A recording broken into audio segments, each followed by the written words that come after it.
Аса құрметті Садыр Нұрқожаевич, мен сіздің Қазақстанға деген шынайы ілтипатыңызды ерекше жоғары бағалаймын. Қош келдіңіз деп айтқым келеді.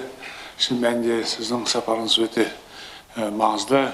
Бүгін өте маңызды, өте қажетті отырыс болады.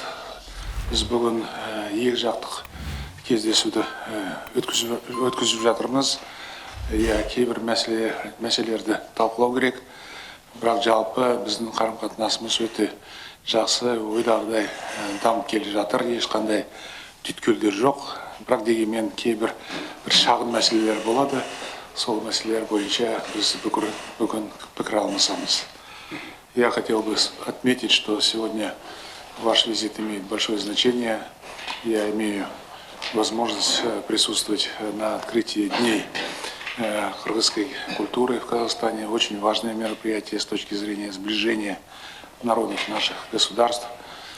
Поэтому и сегодняшняя встреча, первая встреча Европейского Союза с центральноазиатскими государствами тоже очень важная. Поэтому я думаю, что ваше пребывание в Казахстане в целом имеет очень большое значение для развития нашего братского взаимодействия и сотрудничества.